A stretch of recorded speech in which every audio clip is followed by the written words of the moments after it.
Thank you all once again for coming out. I really enjoyed doing this. Hanging out with y'all's a highlight of my week. So, you remember George Foreman? Okay, a few of you do. He's famous for the George Foreman grill.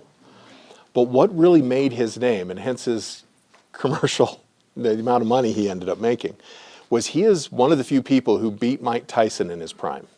So for those of you that don't know, Mike Tyson was a powerhouse heavyweight boxer who was believed to be undefeatable until he went up against the likes of George Foreman.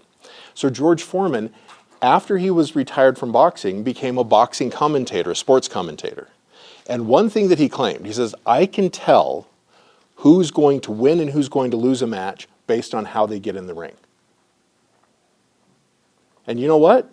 He wasn't 100% right, but he was also far from wrong, that he had an eerily good track record of saying, yeah, this person's going to win the fight. Again, 100% no, but eerily good. And this reminded me of doing couples counseling. Because when I sit down with a couple and they start arguing, I know who's going to win the argument when they start. But I also know who's going to lose the relationship before they start. Okay? So today, one of the reasons why we're talking about emotional martial arts is we're often engaging these emotional martial arts with people we either want to maintain a relationship with over time or through need have to maintain a relationship with over time. And so how do we pay very close attention to how we're fighting these particular emotional fights? How can we come to a mutual victory, especially when we're going to be with this person for a long period of time? A colleague, a boss, an individual that we're working with, a spouse, a child. Right? These emotional martial arts work across contexts. So here's some key takeaways for us today. There are these things we'll describe in detail called natural habits. Natural habits cause all of us to act like jerks sometimes. Something I would like you to struggle with, for some of you this is intuitively obvious, but for some of you I'd like you to struggle with this if it's not obvious. You are the villain in someone's story. And if they were to come to me and say, oh, Dr. D, you know, so-and-so, it's just, oh my gosh, then you're going to sound like a villain. That from their experience, from their point of view, you may have really hurt their feelings. And so maybe you weren't intending to, maybe you did, but all of us are the villain in somebody's story. And the sooner we can get in touch with that, the better we're able to navigate and negotiate interpersonal conflict. Like, for those of you that have listened to my podcast, those of you who have seen me do other lectures, like on the nature of, like, say, good and evil, I don't trust good people. I know that sounds counterintuitive, but bear with me for a minute. That started when I was working in prison, because there were men that I would work with who believed themselves to be the good guys. If somebody's morally convinced that they are right, how easy are they to redirect? How easy is it to encourage them to change their behavior? And the answer is it's not. It's extremely difficult. So good people who convince themselves of their own goodness, write themselves a blank check to engage in whatever atrocity that day because they believe they're the good guys. Okay? And so I found that the men in prison who believed themselves to be the good one were some of the hardest to work with. So when we're engaging in natural habits, we're not aware that we're now part of the jerk squad. We're now part of we're not necessarily unsullied. We got dirt on our hands too. So part of dealing with jerks is dealing with the jerk within, to kind of get in touch with, well, when am I the jerk? Because when you can get in touch with that, it helps you deal with the jerk in others and not take it as personally. One of the things that I'm sure you understand is most of the time when people hurt our feelings, they're not intending to. There's this thing that I try to teach teenagers, this concept, this idea, is the people who hurt your feelings are living much larger in your headspace than the tiny headspace you're living in theirs. Okay, there's this fundamental injustice that when somebody hurts your feelings, and you're going home and you're complaining to your partner, you just ruined your whole day. The person who ruined your day is probably at home eating dinner, not thinking twice. Okay? Sometimes we're the ones who do the hurting, sometimes we're the ones that are hurt. And so dealing with the jerk within can really help. So there are unconscious emotional processes that we can actually learn to modify. We can learn to engage with intentionally. I'll give you some examples of those. And there's several ways to be kind, even to jerks, that can decrease the problem. The famous, the famous analyst, he was contemporaries with Sigmund Freud for a while, but Carl Jung. He once said, the sign of an enlightened mind is one who has transcended praise and blame. Okay, let me say that again. The sign of an enlightened mind is someone who has transcended praise and blame. That when you see that that person's being a jerk, and it's informed by their context, if I understood the context, I would see them as a little less than a jerk, or maybe not a jerk at all. And likewise, when I'm being a jerk, I often have reasons and context. Some of you are familiar with what's called the self-serving bias or the fundamental attribution error. When you're a jerk, it's because you're a bad person. But when I'm a jerk, it's because I was on a bad day, and there's that thing with the kid's teacher, and I'm hangry, and I haven't had lunch, right? And so we're very quick to blame other people without understanding context. When we endeavor to understand context where we can, we start to transcend praise and blame. So I'm a fan of 80s action movies. The original Commando, Predator, RoboCop. This is one of my favorites. It is B grade. Okay, this is an excellent movie for those of you that like bad movies. Okay? So it stars Rutger Hauer, and it's called Blind Fury. It's the blind swordsman. It's Zatoichi for those of you that are fans of Japanese cinema from the 50s and 60s. Okay, so this was inspired by Zatoichi. That you've got a blind swordsman who is put in these very difficult circumstances, and he does his best to overcome. And there's this great line. I just loved it. Resonated with it as a teenager. So the Rutger Hauer character has just fought waves of bad guys, gangsters who are coming at him, and he's fighting with his katana sword that's hidden in his walking stick as a blind man. He's fighting them off. He's bloodied. He's taken a bunch of blows, and he is just exhausted. He's hurting. And then who comes in? Like, you think the fight's over. He's won. For those of you that have played video games, like after the phase 1 of the boss fight, he thinks he's done, and then phase 2 starts, and the really big bad guy walks in. And he is just exhausted. And he heaves a big sigh, and he goes, "Unreasonable people make life so difficult." And then he tries to fight this big bad. Okay? I hope you can resonate with this poor blind swordsman, that unreasonable people make life so difficult. So there are 3 parts of the difficulty. Our reaction to the unreasonable person, what their behavior actually is, and our relationship with them.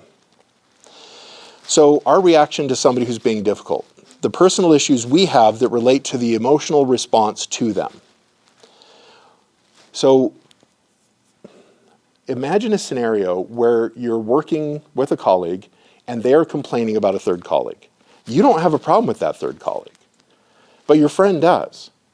And you're kind of scratching your head. Yeah, this third colleague, they can be a little weird or a little annoying sometimes, but what's getting to you? One of the martial arts that you can practice here is really getting in touch with what it is about them that bothers you. When we're upset with other people, they often refer about us we don't like about ourselves. Okay? So if somebody's really impatient and we're upset with them for being impatient, we may be a very patient person, but issues of patience might be salient for us. It might be important for us. And so we often are very sensitive to other people's faults when they remind us of faults that we don't wish we have. Maybe we have and we're aware of it. Maybe we have and we're not aware of it. Or maybe it's faults that we have tried to overcome.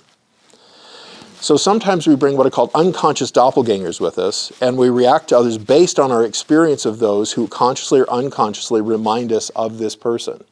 Because the other part of it is, so an emotional doppelganger, so a doppelganger in mythology, in history, is an entity that can look like any person you know. So these were fey creatures who could impersonate the people that you love, and they would cause no end of mischief and harm by doing so. And so when we carry doppelgangers with us, we often have these, what psychologists call schemas, these ways of looking at the world that have been informed by people in our past. And so therefore, we have that emotional doppelganger, and we're putting it on the face of people around us. For example, I was talking with a colleague the other day, and he was telling me about how much he hates judgmental people. Okay? Anybody catch how judgmental that statement was? Right? Oh, I hate judgmental people. Yeah, there you go. There's your doppelganger. And then we can ask where it comes from. So for him, he was raised in a very authoritarian family where moral virtue and justice were black and white, ironclad, dichotomous, and he was often judged for the slightest failings growing up.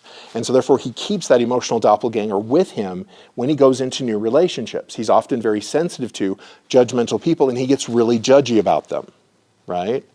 And so this is a common dynamic that we see. I-15 traffic. Okay, 2 days a week I commute back and forth from Salt Lake. And one of the things that will try your patience is driving in I-15 traffic. Like just over the weekend, my brother was looking at my little car. And he goes, did somebody shoot your car up with BB guns? Because it's a new car. And I said, no, this is I-15 traffic. I've got a side window that's cracked. I've got little BB-sized divots all down the side of my car. And that was driving along the next side of a dump truck in traffic I couldn't get away from. He was spraying gravel all over the place. Okay? And so one of the things I can do is I can be angry with the dump truck driver. He's ruining my nice new car. How dare he murder, death, kill his face off. Or I can go, what is it like for him being a dump truck? Does he have time in his very hard day to pull over, wash all the dirt and everything off, make sure his load is secured? No, he probably doesn't. How often have you cut people off in traffic and you didn't even know that you've done it, right? So one of the things that is a mantra amongst my kids is they'll get cut off in traffic and they'll say, oh, Captain Special's in a hurry. And then when they cut somebody off, they go, I'm Captain Special, okay? Because it's a way that I started practicing out loud with myself when they were little. I'd be driving, yep, damn Captain Special, it looks like, is a way to normalize the context. That we're all doing our best. And sometimes our best isn't very good, but we're all doing our best. So be aware of your emotional doppelgangers and how you put those on other people. You're assuming the person who cut you off in traffic is a jerk. Maybe they're in a hurry. And maybe they're in a hurry for justifiable reasons. Maybe not. You don't know.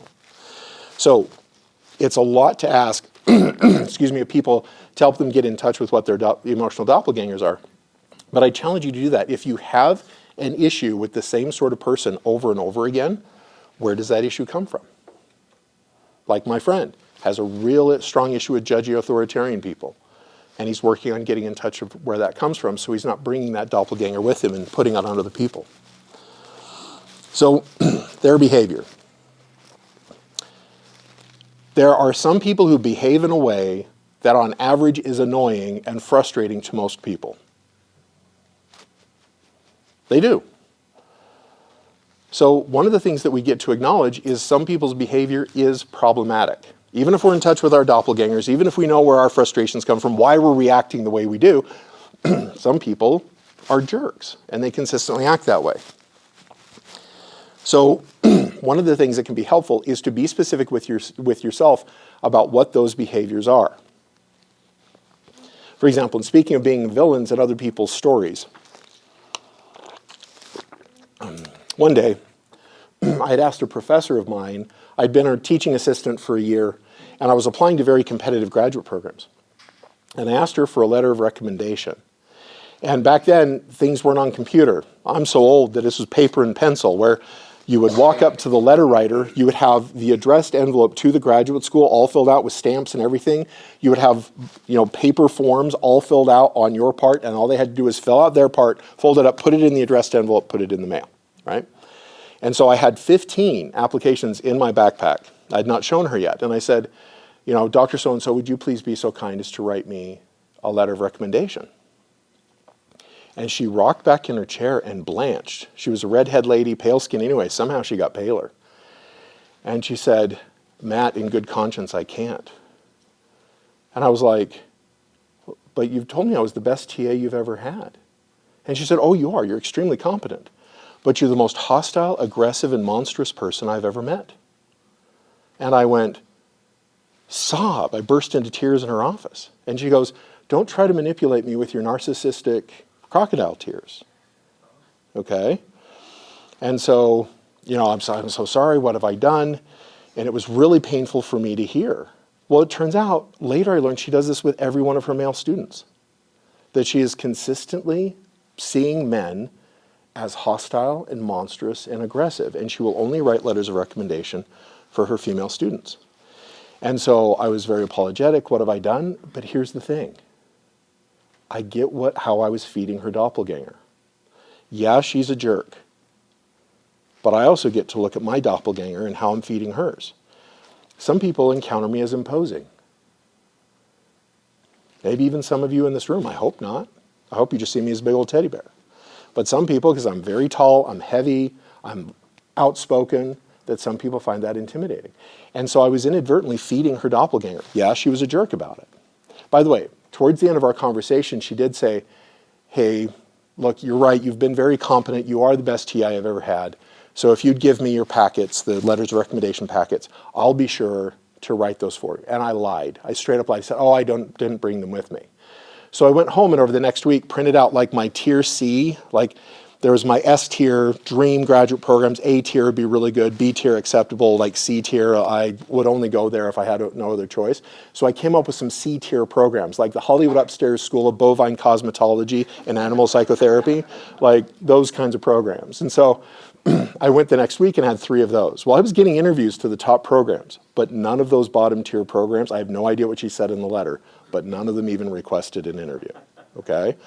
So yes, she's a jerk, and this gave me an opportunity to reflect on how am I feeding her doppelganger? Now, I wasn't doing so intentionally, but then I learned from the rest of our working relationship, which was the rest of the year, to be very calm and very quiet around her, because if I was large and outspoken, she would take that as hostility and aggression.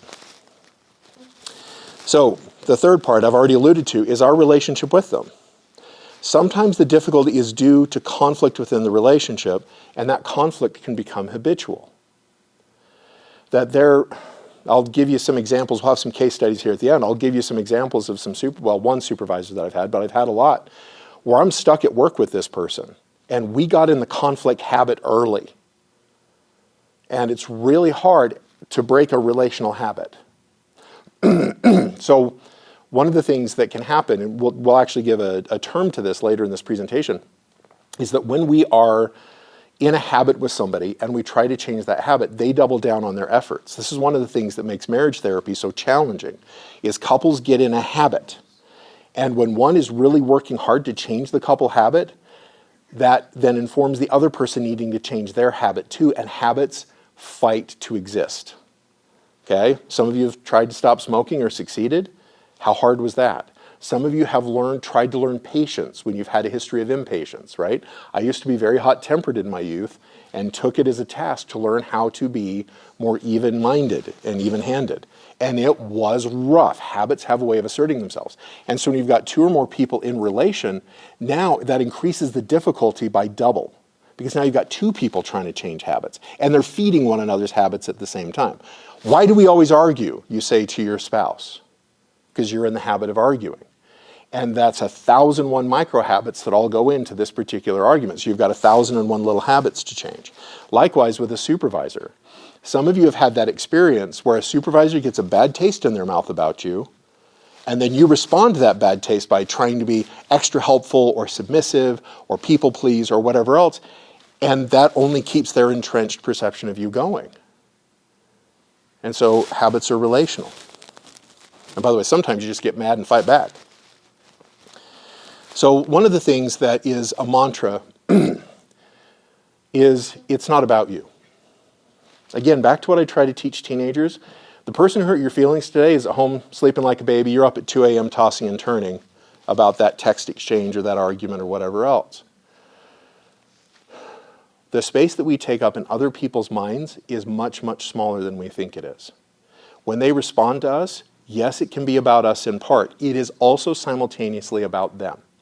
This isn't just about me, is a mantra that you can have. And one of the things that jerks are very good at doing is making you think it's all just about you. Because when we're being a jerk, we don't take ownership of our part of it. We put it on someone else. So if they make personal attacks against you, as I said, this is going to be even harder. So Brad Meltzer once said, he was inspired by Stoic philosophy, everyone you meet is fighting a battle that you know nothing about. Be kind always. One of the things that I'm going to argue, and I've argued before, I'm going to keep arguing. Kindness is most meaningful to those who deserve it the least.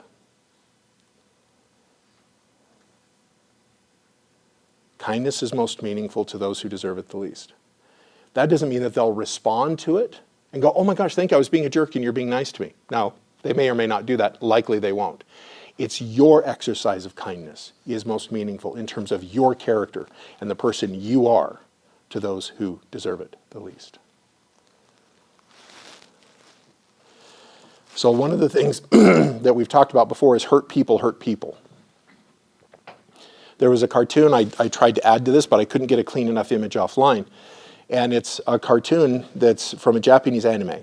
And it's no words, just images. So image 1 shows boss man yelling at junior employee. The next 2 frames, boss man goes home, throwing child in the air, happy, sitting down for dinner. Employee goes home alone in the rain, quietly staring at a cold bowl of noodles, right? Next frame, boss man sleeping like a baby, employee is tossing and turning, okay? One of the things, though, is if you go and continue reading that particular manga, is that boss man was often the one subject when he was coming up in that company. He was the one subject to abuse. He carries that hurt with him. And now he just assumes that it's part of how business is done. People who were hurt people. And people who are currently hurt people. Okay? One of the things that there was an individual here for a while who was wheelchair bound, and because they were nonverbal, many of the caretakers here, many of the professionals working with them didn't know that they were in constant pain. And so it wasn't until a nurse actually caught on that the way this person was sitting in their chair was causing constant pain because their pelvic bones were resting on some of their core nerves. And so they were having really bad sciatic pain, but they couldn't say it. And so that's one of the reasons the particular individual kept lashing out. Is they weren't lashing out because they were intending to be a jerk. They were lashing out because they were in a lot of pain. That can also be true for emotional pain as well. So one of the things that we get to think about is how we are going to be. And compassion is the way.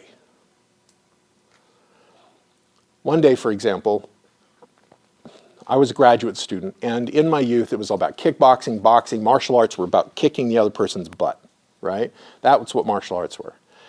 And I moved in graduate school, I moved into a new housing complex because I was going to be the resident advisor for this whole apartment of married people. So at Texas at Austin, they have dorms full of married people called married student housing.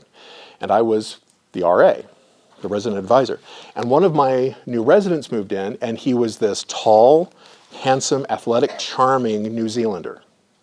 And as he and I start getting to know each other over a little while, we became fast friends. Well, it turned out he was a martial artist, but he was a martial artist from the wimpy, stupid school of martial arts called Aikido. Aikido is a martial arts where they don't teach punches or kicks. They use their opponent's energy against them. And so rather than their goal as to winning by harming the other, their goal is winning by making the fight go away. It's a different philosophy. And so I started teasing him, because I've got a couple inches on him and 50 pounds. I'm like, yeah, I could take you. Aikido, right? It's one of those fake martial arts. It's not even a real one. Like, you don't see people in MMA with Aikido ever winning a fight in MMA. And by the way, this is before MMA was a thing. We'll get to that in a minute. And he goes, okay. And so I teased him about it, because there he is, he's tall, athletic, handsome, very popular with everybody. Felt a little intimidated by him. And so one day he and I were walking back from our weekly Dungeons and Dragons game. And so I just pushed him gently, and he goes, okay, Draper, I love you, but I need to show you what I'm talking about, because this is starting to annoy me, and it's hard to annoy me. But of course, imagine this with a New Zealand accent, of course. And I go, okay, so I square up on him and throw a punch, and he has me on the ground. I'm a big guy. When I hit the ground, it hurts. Okay, so I stand up and go, okay, got lucky. He put me on my butt 4 for 4. Never throwing a punch, never throwing a kick. He let my own energy and gravity beat my butt. Okay? And so I'm scraped up, I'm bruised up, particularly my ego. And I go, okay, what just happened there? And so he breaks down the biomechanics of this particular exchange. And I said, why do you fight this way? He hugs me and says, because even against those you hate, kindness is the way. And then he told me a story that he saved up for college to move to the United States by being a bouncer in strip clubs in Christchurch. And many times when we think of New Zealand, we think of the Hobbit and beautiful mountainous vistas. We don't think of dirty, drungy industrial towns like Christchurch, for those of you that have been there. Sorry for those of you that are Kiwis, Christchurch really went through an economic crisis there for a while.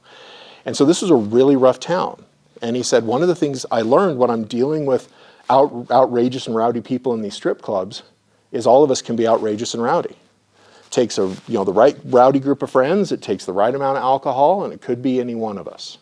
So therefore, I would want somebody, when I'm being outrageous in a strip club, to put me out on the street without breaking any of my bones. And so I'm going to be kind to those who I want to break their bones, but kindness is the way. So the same thing with this martial art, and sometimes we will feel taken advantage of. We'll feel like the weak one because they're dominating, they're being aggressive, etc. But how many times, for those of you that are fans of old kung fu movies, when there's the big fight and one samurai sits and kneels and meditates for a while, or the kung fu master does. This is later reflected in Star Wars movies when one of the Jedi will sit and meditate for a few minutes and gather themselves up, because Star Wars, as you know, was informed by old samurai movies. And so this is part of the way of being a master of these emotional martial arts, is kindness is important. Now, I'd like to distinguish kindness from niceness. Because I've noticed locally, people are often nice, but they're not necessarily very kind. Nice is when you are pleasant to someone's face. Oh, bless your heart.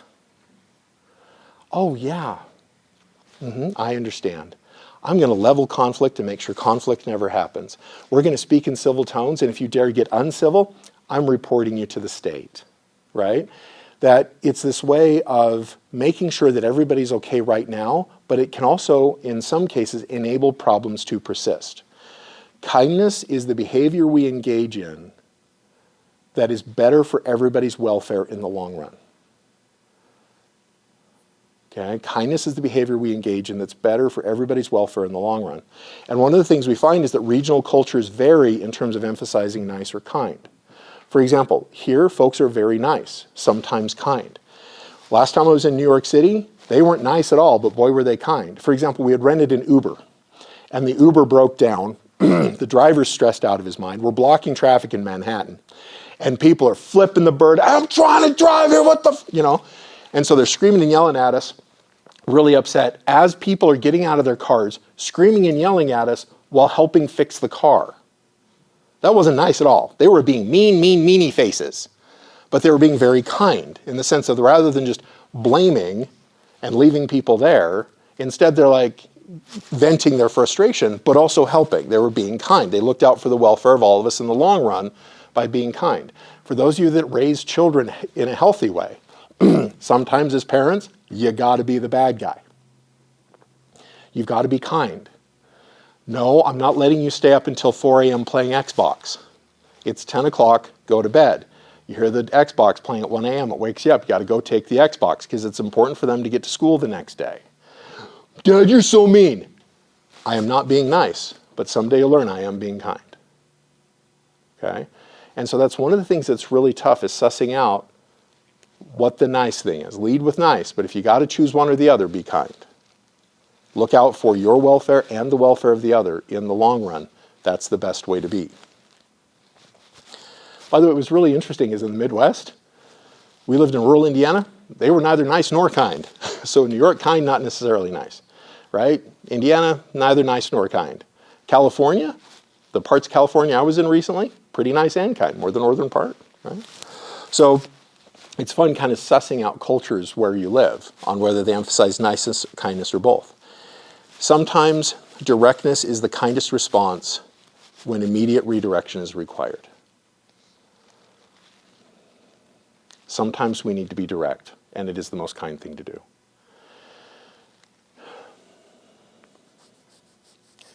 That doesn't mean we are brutal or blunt. Have you noticed that people just tell it how it is, can never hear it how it is? Okay? And so part of it's delivery. And so that can be a skill that can be practiced, but sometimes just be very direct and to the point. Look, this is what you did, this is what's going on, this is what we need to do to fix it. Let's fix it. Okay? Now, there's sometimes when I've been put in a position with employees or even my own kids, there's this notion where sometimes you got to rebuke somebody, meaning you got to speak to them pretty harshly to redirect them. And then, after they've been redirected, return with more kindness, because you don't want to make them an enemy. But it's still important to do. Like one day, for example, my younger daughter was going through this phase where mom could do nothing right and mom was always wrong. So I'm sitting in my big daddy chair, this great big old overstuffed lazy boy, and I was playing Diablo 3, I think. And I could hear the two of them arguing over my headphones, and it was that loud. And my home is usually a very chill place. There's very few arguments. And so I pull my headphones off just in time to see my daughter snap off at my very kind, sweet wife that drove my wife nuts to the point she whips my daughter around, plants her big thin hand on my daughter's backside. My daughter turns and looks up at her mother and goes, "That's all you got?" Now, before my wife could murder my daughter, I stand right up off my big dad chair and go, "Diamelin!" Right? And she turned 6 shades of white and grounded herself for 3 days. Okay? Because I rarely express that kind of anger at my kids. But that was a needed rebuke. And so after she'd been downstairs for an hour, she fled. And so I went downstairs for a little bit, and she said, "Dad, you just terrified me. I've never heard you speak like this." And I said, "And it terrified me how you're speaking to your mother." And I was playing the tape ahead that if this continues, this could be a lot of contention in our family. So I need to teach you not to do this. So yeah, I was a jerk. And I'm not sorry I was a jerk. But I also would feel sorry if you think I don't love you. And so sometimes I've had to do that with employees. One of the things that those of you in clinical practice know, documentation, documentation, documentation. Okay? And some people will say, "Oh, it's just to cover your backside in case of a lawsuit." Yes, that is very important. But there's another side of it. If the event is not documented, it didn't happen. And so I get an employee complaining that she's not getting paid very much and she's thinking of working for another clinic. And so I sit down with her in supervision and show she's not seen many clients. "Yeah, I have. I saw this client, this client, this client, this client." Where is it? Right? You will not get paid until your documentation is done. And because this documentation is delinquent, you may not get paid on it. Because when we bill an insurance company for this, we're not going to get paid because the documentation is so old. So therefore, you need to learn to do your documentation. "Driver, you're being so mean to me. You're such a jerk." Yes, I am being mean to you. This is what we call a sharp rebuke. Understand you're one of the best therapists I've met, and I'm fighting to keep you. But you will bankrupt us if you keep this up. Okay? You guys get where I'm coming from there? So here are some phrases to learn. Like these are the basic wax on, wax off, paint the fence kind of moves in the emotional martial arts. Memorize these phrases. Let me see if I understand you, and repeat back to them if you're talking to them what they said. Now, if it's in traffic on the freeway, you can't do it, right? I own that. But if it's a face-to-face conversation and they're the ones being the jerk, try to understand them. Okay? Another is if I understand you correctly, and then rephrase it back to them. These phrases point both of you towards a mutual understanding rather than against one another. You can engage in what's called linguistic adaptation to those with whom you are speaking in that particular setting. So one of the things that we've talked about in these meetings is that familial estrangement is at an all-time high in this country. That 30% of adults, when polled in 2024, that's 2024, it's gotten worse since, they report that they avoid family functions or have even blocked and deleted certain family members, if not entire families. 30%. It's never been this high in the country. Now, we have a whole episode deconstructing this in various other formats, but for now, one of the things that happens is people fight with the other person. They're not actually fighting about ideas anymore. They're not fighting about concepts in religion. They're not fighting about concepts in politics. They're fighting the other person. So the other day, I had some of my cousins over, and my cousins are intense people. It's one of the reasons I love them so much. But if they're liberal, they're intensely liberal. And if they're conservative, they're intensely conservative. And so they're coming around our dinner table, and I'm feasting, my love of barbecue. And so I'm feeding them all, and the tension is starting to rise.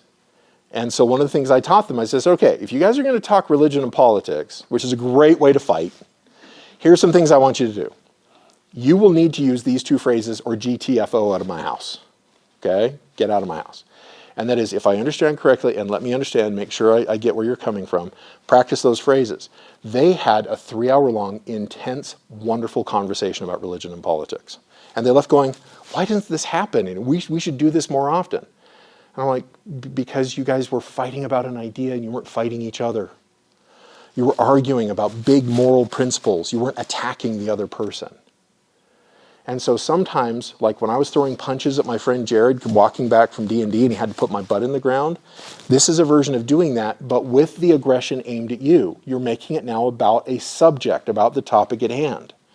For example, I received a very negative evaluation at work. It caught me off guard. I received a teaching award at a university, and that same semester, I received a negative evaluation from my supervisor. Some of you have had this experience. Wait, how can I be a 10 out of a 10 employee and a 0 out of 10 employee at the same time? I was butthurt, to use the language of my kids. And I felt myself getting really defensive, and I started loading my metaphorical 6 guns of words to fight back against that negative evaluation. But instead, this isn't about me, although it's very much aimed at me. The person aiming it, it's about them. So let me understand where you're coming from, if I hear you correctly, and started validating some of their arguments. Yes, some of my students found me intimidating, and yes, they complained to that department chair, and that is real and valid, and that does happen. And by connecting there, then we could have a conversation about this feedback and what it meant. My negative evaluation did not become positive, but it went from a 0 out of 10 to a 5 out of 10. You guys get where I'm coming from? Because we were connecting about the ideas at hand, not arguing against one another. So, practice listening to understand. This can be very hard, especially when the other person's saying things that you don't like, because they're evaluating you or they're making statements about an individual you work with, etc. Try to really listen to what they're saying. Not your doppelganger screaming, they're saying this thing, right? Don't listen to your doppelganger. Actually try to tune into what is this person saying. That doesn't mean you'll agree with them. But then you'll respond to what they're saying rather than attacking them. Well, you're just wrong, Janine. Okay, and so, okay, if I understand you correctly, this is what you're saying, and this is what's going on. In ancient Hebrew, there's this word sin and this word repent, okay? Because for a minute there, I thought I was going to be a theologian, be one of those fiery preachers. So I took a lot of Bible study classes, particularly biblical history classes. And whereas in Greek, sin is about missing the mark, in Hebrew, it's about turning away. So when you read the Old Testament, they talk about sin, it's about turning away. And that repenting is turning towards. So for some of you who are familiar with Judeo-Christianity, there's this inherent paradox that many of my atheist friends love bringing up in debate, where God will say, I love everybody and I hate sinners. Well, how is that possible? Because sinners are people, and if you love everybody, you're loving sinners. What? It'll burn in a fiery abyss, brimstone, right? Well, here's the thing. When we want people to turn towards that which they've turned away from, we need to see where they're looking and why. When we understand why they're looking at the situation they are, and they get that we get it, then we can slowly begin to present other different points of view.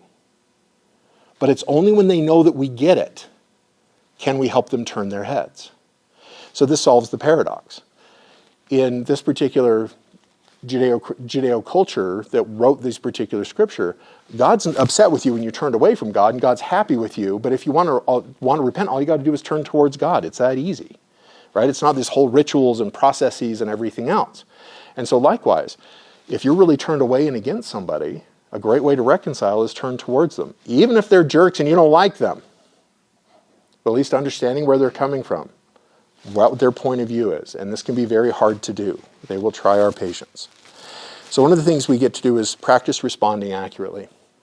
There was a student of mine who was really worried because when you're licensing as a therapist here in Utah, and this is true for mental health counseling, psychology, now it's true for social work and marriage and family therapy as well.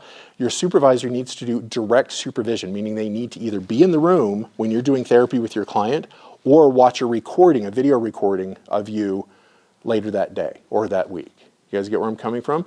And this can intimidate the heck out of some trainees. They don't like seeing themselves on tape. The last thing they want is to be evaluated by their supervisor watching one of their tapes. And so I'm sitting down, and this is not intentionally cruel. It happens to be cruel. Some supervisees like it, most don't. When I can, I sit down and watch the tape with the supervisee, and we go over the tape together. Okay? So imagine your boss and supervisor is watching a videotape of your work and real-time commenting on it and pausing and asking you about it. Like some people just said, okay, I was going to be a therapist, I'm out. I'm not going to do that now, right? That's way too much. But one of the things is one of my supervisees really missed a key reflection to meaning. That's where we think we understand the emotion and purpose of the emotion that our client is expressing to us, and she biffed it. She was a mile off. And the client got really cross with her and said, it's not that at all, it's this, and goes on to articulate in very clear terms what the client's experience was. And my supervisees had me pause the tape. She says, I know you probably think I'm just the worst therapist ever and everything else. I go, no, did you see what just happened? You missed the reflection. You were doing your best. You thought you understood where were they coming from and what it meant, and you missed it, and they clarified and then gave you so much more detail, and that provided a really therapeutic line of conversation. I said, this is brilliant therapy. Because sometimes by making little errors when we're trying to understand where somebody is coming from, that puts them in a position of having to clarify, and now we know better what the issue is. This is brilliant. This isn't a problem. So when we're practicing responding, it's okay to miss the mark. And the jerk will be, it's not that, it's this. Great, now you know. So natural language is part of what we need to address. Natural language is our instinctive gut response to what somebody else is saying or doing. It's the first thing that comes to mind. Like, there are these things called KPIs, kills per inch. Is that it? Key performance indicators. Sorry, I like kills per inch better. Old wargaming. Took 50 of your guys in 1 inch of the map. Warhammer. So, one missed KPI, but 4 met. Natural language is to look at the thing that stands out, the missed KPI, the missed goal, and say, what happened? But you know what they just ignored? All the KPIs that were met, all the goals that were met. So 4 A's, 1 F. True story. Me in junior high. Okay, fine. What had happened is we were making little benches in junior high that would support our weight in case we needed to reach the top shelf. Now that was a foreign concept to me. Why would I need a stool to get something off the top shelf? But it was an assignment, so I did it. But unthinkingly, I put my stool on the top shelf of the woodshop class, where poor Mr. Marbles couldn't reach it. I didn't even think about that. So I see my report card, I've got A in English and math and history and everything else, and then an F in woodshop. And so the immediate response from my dad was, what's with the F? Now, to my father's credit, he was laughing his head off at the time. You failed woodshop? Right? But it was that natural response. Our eyes are attuned to that which stands out. So for those of you that paint, like watercolor, pastel, those of you who are photographers, you know the eye is drawn to that which stands out in the image because it's different from the rest of the image. So if you imagine somebody very carefully laying down and there's the sunlight peeking up between the hills and it's illuminating a hummingbird who's dipping for some nectar in a flower, where the eye will be drawn is all of that light in contrast to all of that shadow. Our minds go to what stands out and what is different. So, blaming language is perfectly natural. Well, this is why you're wrong. You're stupid if you believe this. You're evil if you believe that. You're like Hitler and his crew because you think this, right? Blaming language is very natural, as is ordering language. Hey, look, you need to calm down. That's a guarantee way to fire somebody up, right? Because all of this is natural language. Well, when we engage in natural language, so do they. Punch for punch, kick for kick, blow for blow. And next thing you know, war commences. So when we're angry, our forebrain is inhibited. This is rational thought. Our forebrain is inhibited. The midbrain here becomes more activated. This is the emotional processing centers of our brain. So one of the things that happens is we reduce our capacity to offer reasonable, kind, and nice responses. So if someone manages to upset us, we've lost. Okay? This is really hard because it's so easy to get upset, especially when the issues at hand hit so close to home for us. So we often resort to natural language. A trick is learning to go quiet inside. So one of the things I learned practicing boxing, kickboxing in high school and college is that I'm not a good fighter. I'm a far better lover than I'm a fighter. Give me a lazy boy and donuts and a nice warm I'm like a giant hobbit. I've even got furry feet. You know what I mean? Just live good soil, good comfort, good company. Yes, I hit like a truck, and yes, I can take a blow, but I'm extremely slow. All my prize fighting dreams went away early college, right? But I learned I was a good teacher. And I also learned that George Foreman was right. If I'm working with one of my boys, I didn't have the opportunity to train any women in boxing, but if I'm working with one of my boys and it's before a fight, I know in the locker room whether they've lost. See, what happens is when we're stressed out, our sympathetic nervous system comes online. That's the fight, flight, freeze, fawn, faint part of our nervous system. It's this part of our nervous system. And it's trying to keep us alive. The thing is our nervous system, our sympathetic nervous system, floods our bodies with cortisol. Cortisol is great in short bursts, like once you're actually in the ring. But it's simultaneously draining your gas tank insofar as you've got a lot of cortisol in your system.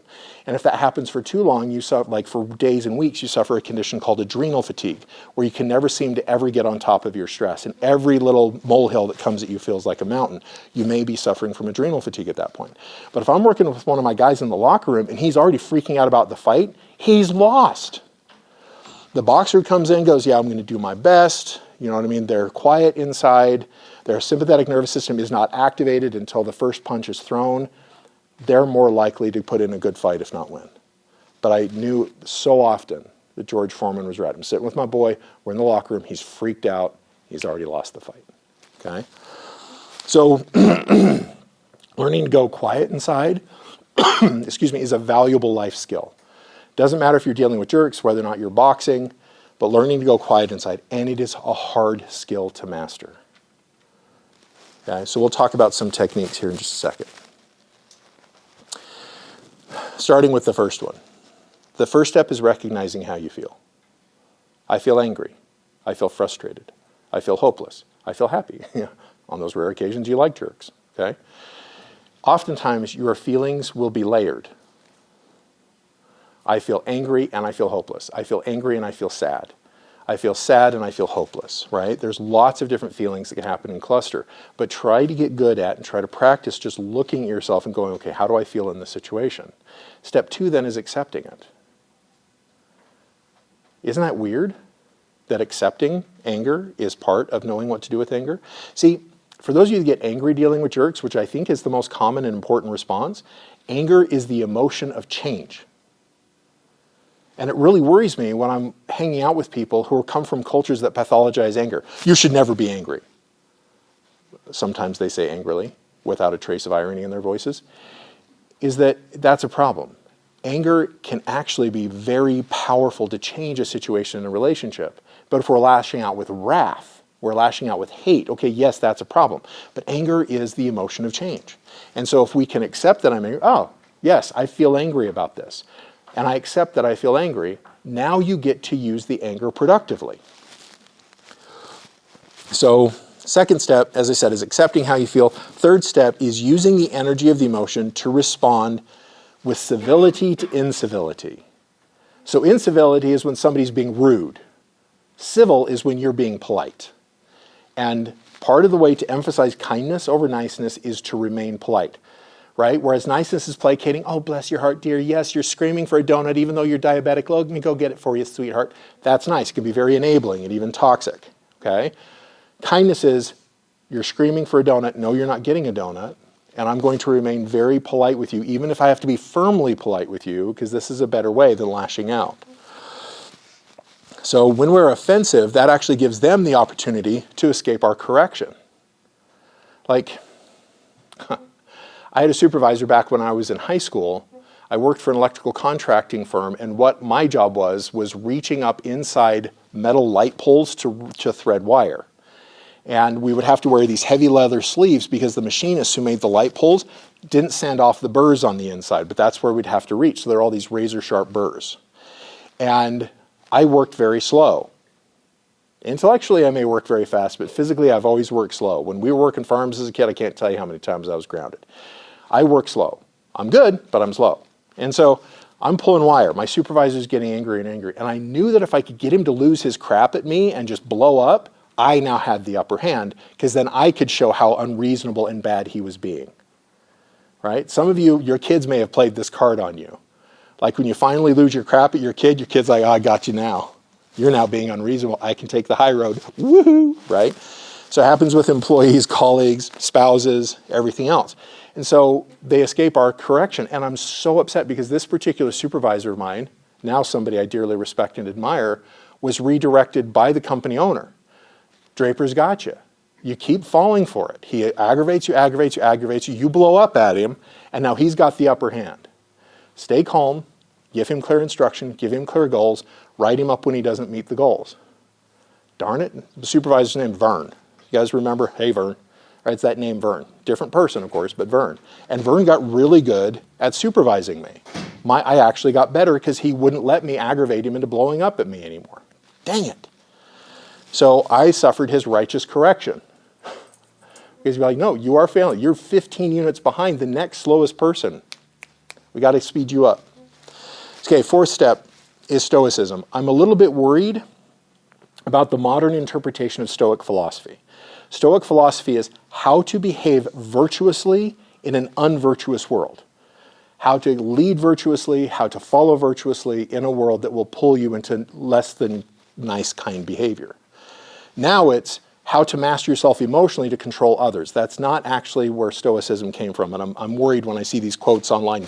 Join my class and I'll help you be a stronger alpha male, but through Stoicism. I'm like, no, the Stoic philosophers would be how to be a virtuous man through Stoicism. How to be kinder, more compassionate, stronger in the face of adversity. So just a tangent there. A great way to practice Stoicism is to liberate yourself from the outcome of an event. Okay, to free yourself from the outcome of an event. Oftentimes, especially for those of you that are supervisors, you got to write up an employee. You have all these fears about how this conversation will go, and you're worried and hopeful for a particular event.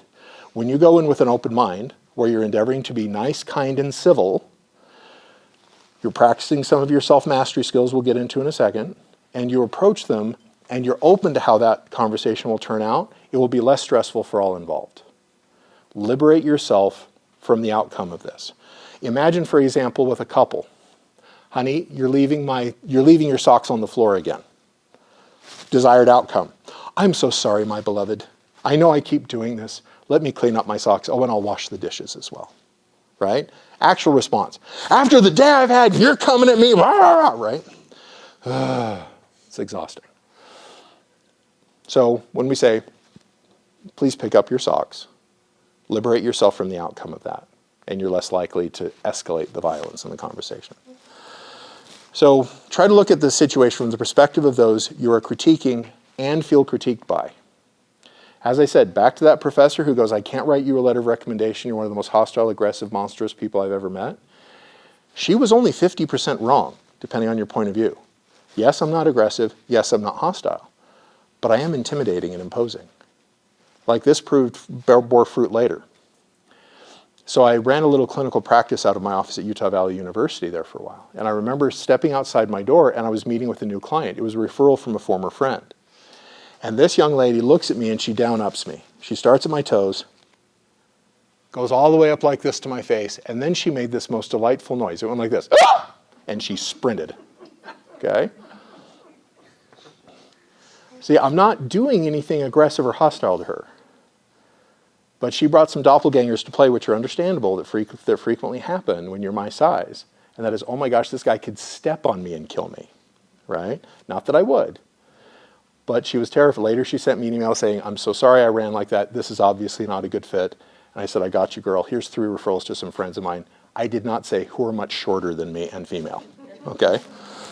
So sometimes we feel critiqued or attacked by somebody, but even the jerk might have a seed of truth to it that we'll miss if we throw all our walls and defenses up. If we liberate ourselves from the outcome of the conversation, it allows us to weigh, sift, and sort about what the person who's being a jerk to us is saying.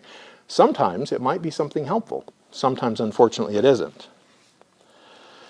So Evolutionarily speaking, our bears have changed. We've touched on this before by way of review.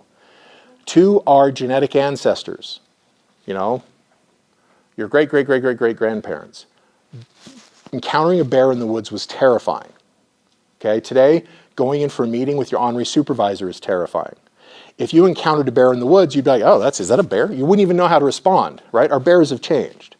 Because right now, my life is not contingent upon encountering a bear in the woods. I'm not in the woods very often. Instead, I'm in the interpersonal woods of being employed and employing people. That's the dark woods I'm in now. So therefore, what's going to kill me isn't the bears. It's if my business goes under or if my boss fires me. Things like that, right? Our bears have changed, and therefore what our stress response to has changed.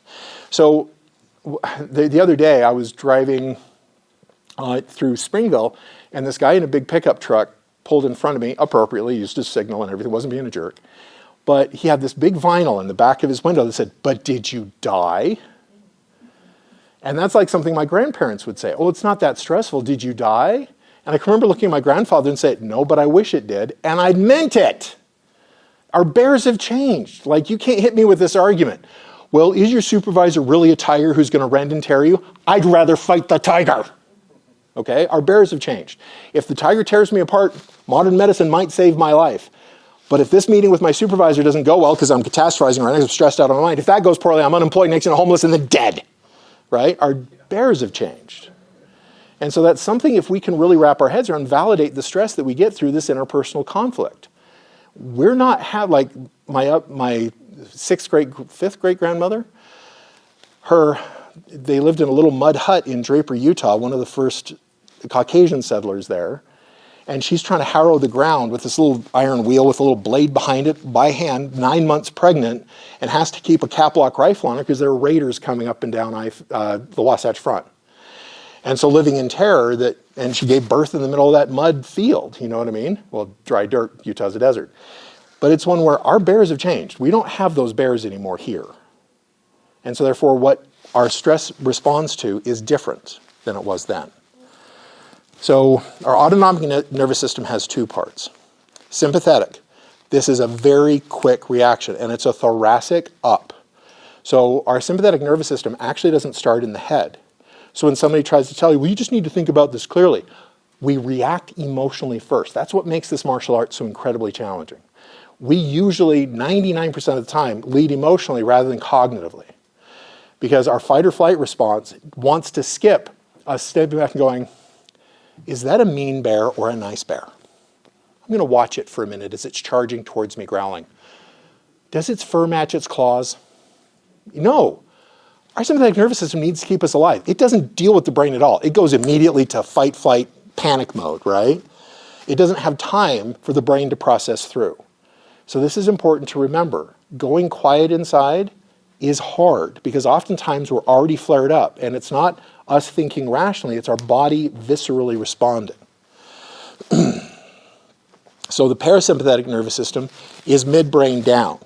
That's the rest and digest, right? Calm down, everything's okay. When the sympathetic nervous system is activated, it suppresses the parasympathetic nervous system. When the parasympathetic nervous system is activated, it suppresses the sympathetic nervous system. And so the trick is to do your best to activate the parasympathetic nervous system. There are many techniques we use to do that. One of the famous things is breathing. So much so that when I'm trying to teach my clients, like, yes, people have told me from all my life, I just need to breathe. I said, but are you breathing in a way that actually activates your parasympathetic nervous system? There's sympathetic nervous system breathing. There's the opposite kind of breathing. Sympathetic nervous system breathing is where you really fill yourself full of heat. Some of you are familiar with Wim Hof and the Wim Hof breathing method. This is a guy who can climb a snowy mountain wearing nothing but shorts and come back without frostbite, right? He's broken all sorts of cold endurance records. They keep testing him. He's not abnormal genetically. What he does is he does sympathetic nervous. This is where you take a really intense long inhale and a short exhale, right? You're really hyping yourself up. Parasympathetic nervous system breathing is the opposite. It's a deep inhale with a long, slow exhale. One of my offices is on the third floor of one of the Silicon Slopes buildings. And many of my clients will walk up from the first floor to visit with me. And they'll sit down and they're very apologetic. I'm so far out of shape. And they're huffing and puffing. And I go, hey, let's try a little breathing exercise together. And we take a nice deep inhale, but a long, slow exhale. And when they practice that, their breathing recovery goes back to baseline very quickly, meaning they're not huffing and puffing for 20 minutes trying to catch their breath. It's usually 3 to 5 minutes. That's parasympathetic nervous system breathing. Okay?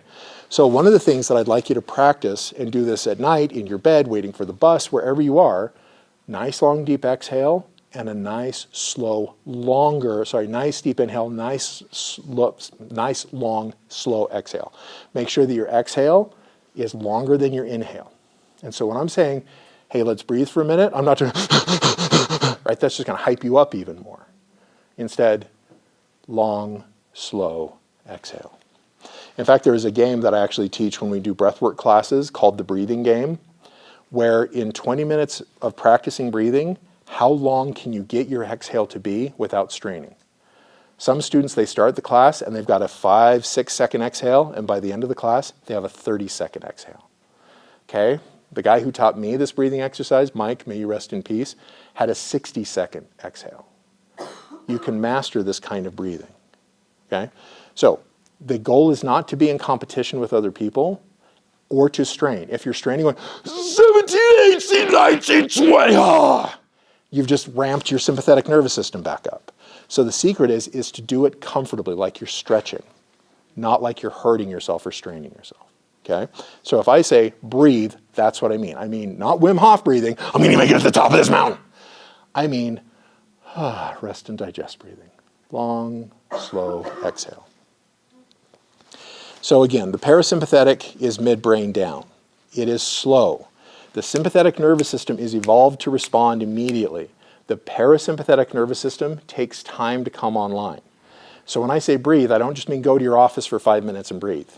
I mean, go to your office and breathe for an hour. You know what I mean? The parasympathetic nervous system doesn't keep us alive in the short run. It keeps us alive in the long run. It's got days to figure this out, whereas the sympathetic nervous system responds immediately to crises. It has milliseconds to solve problems. The parasympathetic nervous system has hours or days. So it tends to be very patient. A little bit like trying to get a mule on the path, right? Come on, parasympathetic nervous system, I'm counting on you, buddy. And it's eating grass. I got all the time in the world. And so it can be a little bit to coax our parasympathetic nervous system online. So the other thing I'd like to say is it's okay. Like I've had various people come up to me and say, Draper, why are you so good at crucial conversations? It must be so easy for you. Okay, I'm going to let out a dirty secret about myself. I hate having crucial conversations. I'm good at it because I know they're hard. They're hard for me and they're hard for the person I'm having the conversation with. Because they're hard, that allows me to remain sympathetic, play on words, with the person that I'm talking to. Okay? They're stressed out, I'm stressed out. I get to acknowledge that, hey, this conversation's pretty stressful. You know you're months behind on your paperwork, you're not getting paid. We need to talk about this. You're not going to be wrestling in the mud for a minute. Okay? We're both stressed out. It's okay. Hard conversations are hard. This does not mean that there's something wrong with you or them. What is hard for you will be hard for many people, but not necessarily everyone. I had one supervisor who really got off on crucial conversations. It was a way for her to wield power and feel like she was in charge. Not the best leader I've had. Most competent leaders struggle with crucial conversations. That's why they take classes that people like me come and teach them. Okay, let's practice crucial conversations, because they're hard. Now, I appreciate that hard conversations for them may not be stressful for you and vice versa.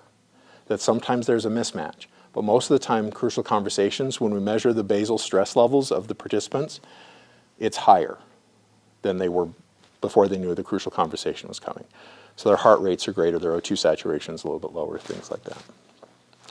Utilize your sympathetic deactivations before the hard conversation, if you can during the hard conversation, and if you can after the hard conversation, presuming your situation allows it. Breathing. We've already talked about that a little bit. Like there's a simple breathing exercise to help treat the symptoms of insomnia. You notice I didn't say treat insomnia. It's a breathing exercise that you can do, again, like the breathing game with the long, slow exhale, is you count the inhale on odd numbers and count your exhale on even numbers, and you just make them nice, long, slow, even breaths. Breathe in 1, breathe out 2, breathe in 3, breathe out 4, at your natural deep breathing rhythm. And keep focusing on the numbers. Sometimes words will pop in. Great, then you go 1, 1, 1, 1, 2, 2, 2, 2. You don't give room for those thoughts to pop in. So when I'm teaching this to some of my students and clients, they go, but I didn't sleep any better last night, Draper. And I said, yeah, but I noticed you're much livelier today. When we're doing meditative type breathing, it's 2/3 as good as sleep in terms of how we function the next day emotionally and cognitively. So even if they're not sleeping, they're doing something that's 2/3 as good as sleep. Likewise, sometimes when we're stressed out, we've had a crucial conversation, we go to the office, we're practicing the in and out, 1, 1, 1, 1, out, 2, 2, 2, 2, 3, in, right? We fall asleep, right? We crash. Now the parasympathetic's back on the trail. The mule's done eating grass, right? Great. It's not necessarily a problem unless you have a very high need for productivity that day. Another thing is mindfulness. This isn't about me. I wonder what's going on with them. Checking in with how your body's responding, check in with your environment, check in with them, ask if I understand you correctly, right? Vasovagal release. So these are exercises that you can do, and I think I have time that we get to practice one. And this one brings on the giggles. I think this one's a lot of fun. So when we're giggling, that also helps activate our parasympathetic nervous system. So your vagus nerve goes from your midbrain all the way down through your core, and it's the one that informs what's going on with a lot of your internal organs. It's a weird nerve because it's outside your spinal cord. Okay? So that's one that our sympathetic nervous system relies on heavily because it doesn't have to go through all the processing of the brain and spinal cord. Just boom, visceral, meaning gut level response. So what a vasovagal, this is just one exercise of many. So in the interest of time, we'll just go over this one. What you do is you take a deep breath in and you press your tongue against the back of your throat and do your Kegel muscles at the same time. Some of you are saying, Draper, I'm a man. I don't have Kegel muscles. Yes, you do. Okay? So how you activate your Kegel muscles is by clenching your sphincters down in your nether region, like you're cutting off pee or something else, while pressing your tongue against the back of your throat. You hold that, you take a deep breath, hold that on both ends for just a few seconds, and then take a long, slow exhale. Okay? This will bring you the giggles. Ready? We're going to try it on 3. So, take a deep breath in, clench both ends, 1, 1,000, 2, 1,000, 3, 1,000, release. Right? Do it again. 1, 1,000, 2, 1,000, 3. You do that over and over again, and that kicks the parasympathetic mule back on the trail again. Okay? And so I walked by a colleague's office and she was giggling. She'd just gotten off the phone with an angry parent. I'm like, what you giggling about? She says, I'm pressing my tongue in the back and doing Kegel exercises at the same time. Of course I'm giggling. And I said, but what's your stress level at? She goes, lower. These aren't magical potions that are going to do away with all your stress. The goal here isn't to bring your stress from 100 to 0. It's to bring your stress from 100 to 80 or 70, or if we're lucky, 50. Okay? So, endeavoring to set the conversation down and move on. There's this, for example, Lao Tzu challenges us in the Tao Te Ching, from one thing, learn 10,000 things. From one story, take 10,000 lessons. So here's a story. 2 monks have taken a vow of celibacy, radical chastity, and a vow of silence, meaning celibacy, chastity, they will never marry, never have sex, and not even affiliate with women. Okay? Silence, they will not speak a word. Well, the abbot of the monastery comes to them and says, our monastery across the country needs your help. They are understaffed, underserved. Go serve them. Both monks nod, vow of silence, and the next day they set out on a journey. About halfway through, they come to the great river that divides the country, and it is pouring down rain, and the river is swollen and has washed out the bridge. There is a courtesan, a high-class escort in modern language, standing on their side of the river, and she is trembling under her umbrella. She has boxes around her full of her silks and fineries, the tools of her trade, if you will. And if they get wet, they'll get ruined. And so she is trembling in the cold, and she sees these 2 monks, and she's not living the kind of life monks approve of. So she sits in silence. After a little while, the rain subsides, but the bridge has been washed out. The older monk, without a word, goes over, scoops the young lady up, holds her chest height, fords with great effort the swollen river, sets her down on the other side, and then goes and retrieves every box of her finery. The younger monk, shocked and appalled, fords the river, and they walk together towards the new monastery in silence. An hour later, the younger monk turns to the older monk and says, "How dare you defile yourself by touching the flesh of woman? How dare you violate the standards of our order? I cannot believe what you are doing." The older monk says to the younger monk, "I set her down an hour ago. Why do you carry her? Let's proceed in silence," and continues to walk. How often do we carry a fight after it happened? One of the things I would like you all to practice is when you're stressed out about a crucial conversation you've had or has been inflicted upon you, to remind yourself, I'm not in that right now. My mind is trying to save me from future stress. Thank you, mind. There are no bears charging at me. My supervisor isn't here, or my kid's gone to bed. My spouse is somewhere else. I'm okay. Right now, I'm sitting in this space. I'm safe. Everything's fine. And you may find yourself having to do that over and over and over again. But once you master the skill, it gets shorter and shorter. Unfortunately, it never reaches zero, or at least it hasn't for me. But it does get shorter. Now, speaking of mixed martial arts, you guys will drive around and you'll see Gracie Barra jiu-jitsu schools. The Gracie brothers. For those of you that know your history of mixed martial arts, they came on the scene and the Gracie boys dominated MMA. And they did so through a technique called the mount position. This is where they would get their opponents flat on their back. The Gracie boys would wrap their arms around their opponent's arms and wrap their legs around their opponent's legs, and so their opponents couldn't get leverage and couldn't hit and couldn't stand up. And because they had rendered their opponent helpless, they would win the match. So one day, for example, a good friend of mine, he had left our boxing kickboxing school and had gone and gotten a black belt in Gracie Jiu-Jitsu. And he comes back and he said, "I can kick your ass," to all of us. And here's the thing. He's right. He could. He proved it. But there's one problem. He's also wrong. Because we travel in packs. When he would bind up one of our friends, and it was a one-on-one competition, I don't think he ever lost. But there's 6 of us big guys around. And if you guys know something about gangsters, bullies, etc., do they ever travel alone? No. So awesome in the ring, terrible on the streets. And so finally, to make a point, he's got my buddy Scapegoat all wrapped up in the mount position. He's mocking him, can't do anything. So I went over, picked up a wooden stick and started poking him right in the middle, not bruising him, but just poking him in the middle of the back and saying, "Imagine if this was a knife." And then I kind of pressed it between the shoulder blades. Imagine this is a gun, right? The problem is other people. But that's also the benefit. One of the things that it fascinates me is all the studies that demonstrate that people that feel that they're alone in a problem have a much stronger stress response than those who know other people around them have their backs. Learning to ask for help is one of the most adaptive skills we can engage in. Human beings are inherently tribal people. We mentioned the other day that the first sign of civilization isn't the wheel, it isn't fire, it's not metalworking or stone knapping. It's when we find the bones of somebody who suffered a catastrophic injury, a fractured skull, a fractured femur, a fractured pelvis, which in a hunter-gatherer society should be terminal. Instead, when we find bones that have healed, that means that somebody else took care of them. That's the first sign of civilization. Okay? So, we all need help, and there's some skills we can practice, like requesting help versus triangulating. For example, let's say, Adam, you've upset me. You've had a crucial conversation with me, and my little ego's hurt because I'm a super special princess pony snowflake.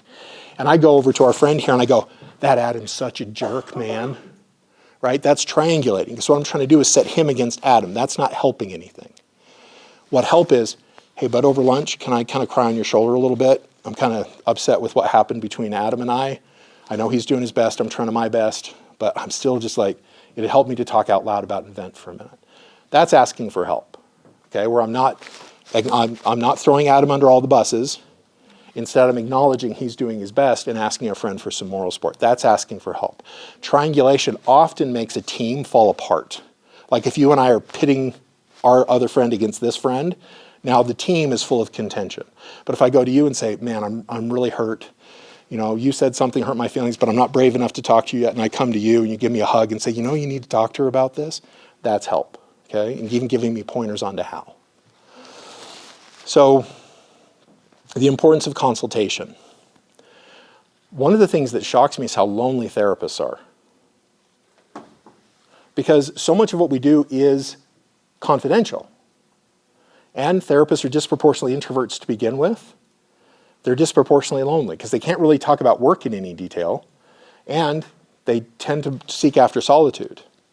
So wherever I work, I try to set up consultation lunches where, with informed consent of the clients, we can commiserate and help each other with our cases in a confidential space and morally support each other. So for those of you that are therapists or thinking of going that route, please do the same thing. Therapist mental health on average isn't actually that great because they're often struggling and lonely. So consult. So rather than me going to you and complaining, I say, hey, can I consult with you about how to handle this situation? You notice how that feels different than, she hurt my feelings, right? And so think of it as consultation. Can I get some feedback? Can I get some advice? The other thing, and this takes a lot of bravery, it may take you a while to work up to this, and show me where they might be right if they are. Try to find people who love you enough to kick you square in the puppy, that they will be kind to you over being nice to you. Okay, those are the people you consult with. So, again, if you must choose for your own behavior, niceness or kindness, if you must choose on those rare occasions, choose kindness, but likewise seek that out in other people. I was visiting back from graduate school and talking to some friends, all the big rowdy crews getting together, having a big barbecue, we're trading notes. And a friend of mine's like, Draper, what's it been like living in Texas? And I go, it's really peaceful. They're talking about all the fights, the bar fights and everything else. And I realized that I am starting to master the skill of not going where the fights are. Now, there's a geographic skill of not going where the fights are. Like if you're going to bars a lot and they're rowdy bars, the fights are more likely to happen there. So you're not going to bars or rowdy bars, you're less likely to get in a fight. But there's also don't go where the fights are internally. Grandma called it visiting trouble. Like I'd be sitting and stewing, like Grandpa'd sharply redirect me, because again, I work very slowly. So Grandpa comes in, he sharply redirects me, and I'm up, having lunch and eating my little peanut butter and jelly sandwich and grumbling, crying. And Grandma's like, what's going on? It's Grandpa's in. She says, son, you're visiting trouble. Grandpa's not here. He's just frustrated. Don't go to where the trouble is in your soul. When you start visiting trouble, what upsets you, remind yourself that you're going there to visit and own it. Yep, I'm visiting trouble. Look at me go. Okay? That slight distance that little slight distance that Grandma taught me about is what psychologists today call cognitive diffusion. Just taking a step back and acknowledging and being aware of your process and what you're doing. Get the ego out of the way. Is it me or them? It's likely both. To what degree? Is their feedback valid and to what degree? Take what feedback you can. Like again, that professor many years ago saying you're the biggest, most monstrous person I've ever met. That was important her delivery, yes, could have been better and more helpful, but that was important for me to hear. It has complicated my clinical life. So I compensate by being very, very soft, very warm. Like if you guys were to see my office, it's very homey, it's full of fluffy blankets, on the couch where the clients sit, right? I'm in my big lazy boy. But it's like very warm tones, et cetera, to compensate for the fact that it's very rare I meet a client my size. So discard the rest. Her saying that I'm hostile, I'm not. That was unhelpful. And then try to do so graciously. As I started to get to know this professor, she did not share details, but there had been certain assault experiences happen for her in high school that really colored her vision and view of men, particularly large men. Again, she didn't share details. And that it was an act of bravery for her to ask me to be her teaching assistant because it was stressful for her to have me in the room. So, endeavor grace. Few people will share those details for you. It will do your heart good and your relationships good to assume that those details are there, even if you don't know specifically what they are. Everybody's got details. Now, boundaries. I want to cover this because this is a pet peeve of mine. Too often in the TikTokos and the Facebooks and the Instagramatons and things like that, people talk about boundaries in a very hostile and exclusive way. They're misusing the term. Boundaries are where you and I connect And boundaries are what maintains our relationship. It's not, this is my boundary, screw you, I'm never going on a date with you again. No, that's not what a boundary is. Boundaries are first of all articulated, right? You all have boundaries with your employer and they have it with you in the form of your employee handbook, right? Your employment agreement, that's the boundary. And they'll even specify, here are the violations and here's how you talk to HR about it, right? There are boundaries there. We have a boundary with Canada. That is how we relate to Canada, is across that boundary. We have a boundary with Mexico. That's how we relate to Mexico. It's how Utah relates to Nevada, Arizona, Idaho, etc. Okay? Boundaries are where we touch. It's where we connect. So this is the space that maintains the relationship. It requires mutual participation, clear articulation, and it's about personal behavior, not about the other. I do not have boundaries that control your behavior. If I do, I'm being controlling. I'm not exercising a boundary. A boundary is what I do. Okay? A boundary is what I do. For example, a friend of mine went on a date not too long ago, and adult dating is weird. And so she goes on a date, and through I can't remember which dating service she was using, if it was like Bumble or Hinge or something like that, but she had articulated, getting to know this guy by text message, that she is very sensitive to objectification, meaning being made into a sex object. And he agreed, he says, yes, women these days are really put through it. So she puts on this beautiful skirt and blouse, one of those flouncy, bouncy skirts. She meets with him at a cafe, and the first thing he does is stand up and goes, stop, turn around for me. She stopped, she started turning, went, wait, I've already articulated this boundary. And she said, dude, I'm not interested in having coffee with you now. What, why? I was just having fun. I told you I'm sensitive to objectification. You're welcome to do what you do, but the boundary, the border between us is now violated. I need to leave. This isn't okay, especially after I told you. But that's the secret about boundaries, is they need to be articulated, what they are and why they're there.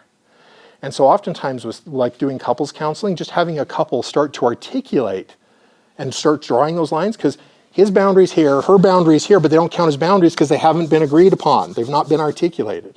And so that's something important that I've done with my employees, and this was inspired by some of my better supervisors, where they'd sit down and say, okay, what are the rules of our conversations? Here's where I'm coming from, what do you bring to the table? And we'd negotiate a boundary, right?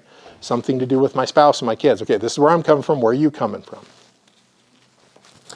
So again, it's about how you respond, not about controlling their behavior. And usually boundaries request their participation. Okay, so we've got a few minutes left, so I'm going to go over a couple of case studies. If I can get this to cooperate. My old eyes. Okay, so this is inspired by an old boss of mine. Micromanages. Okay, I would get an email from her at 4 a.m. And if I came into work at 8 a.m. and I had not responded between 4 a.m. when she sent it and 8 a.m. when I actually started work, I would be in trouble and in danger of a write-up. Okay? The best evaluation I ever got out of it was a 3 out of 5. Because 5 out of 5s are for perfect people, and there's no such thing as perfect people, so the highest I'll ever give is a 4. Okay? That's what she said, that's not what I say. Accepts no reasons for emergent issues. Like one day, I had a child with a catastrophic illness situation, and I needed to rush to the hospital. I missed a meeting, and I got a very nasty email from her and written up when I got back, because I should have thought and planned for those contingencies. Okay? I can tell some of you have had a boss like this. Okay? And then there was no empathy. Like when I sat down and tried to negotiate boundaries with her, it was not, I'm the boss, screw you, my way goes. So, she's pretty berry, she's pretty tigery, right? She has them vicious claws and fangs. What are my bears? How does this get to me? It's natural and important that it does. There's nothing wrong with me that she stresses me the bleep out, okay? So, let's practice the martial art. Wax on, wax off. Let me understand you, if I understand you correctly. Getting my ego out of the way. Because if she's this way, is that actually about me at all? No. Now I'm managing her. She thinks she's managing me, and I don't mean this like in an ego-driven way. I mean in terms of actually getting the meeting done, I'm now having to manage her. Okay? Polite, polite, polite. Civility in the face of incivility. Before she would meet with me, I would be breathing in my office. I would be doing all these centering exercises, vasovagal. There's a whole bunch of techniques we didn't have time to go over today. I would still be nervous getting into her office. I would be using those techniques and look, why do you have that weird expression on your face? I'm tightening my sphincters. I didn't tell her that part, right? But, and then before, during, and after, trying to come down. And so, excuse me, I ended up leaving that job after a couple years of that. Even though I loved the rest of the job, could not abide the management. In fact, I'll never forget the day she resigned. She was shocked and appalled. I'm like, you're surprised? You've lost half your faculty. Okay. Now, do you all still collaborate with Dan W. Peterson School down the hill? A few of you do a little bit. So for a year, I worked at Dan W. Peterson late in high school, and I was one of the gym teachers.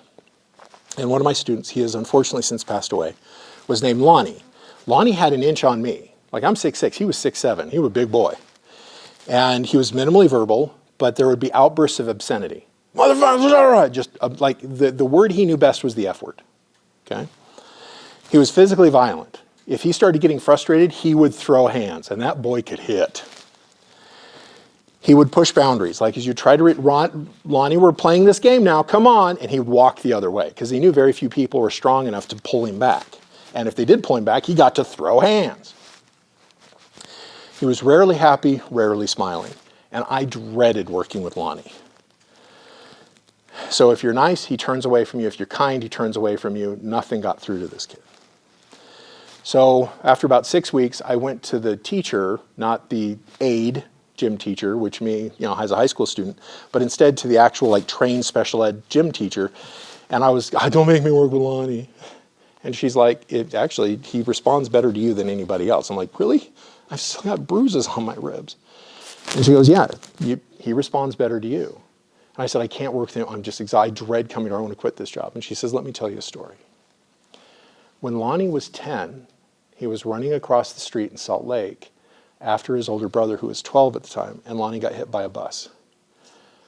Lonnie was in the gifted and talented program in school. Lonnie remembers what it's like to be smart, and he can't get his body and brain to cooperate.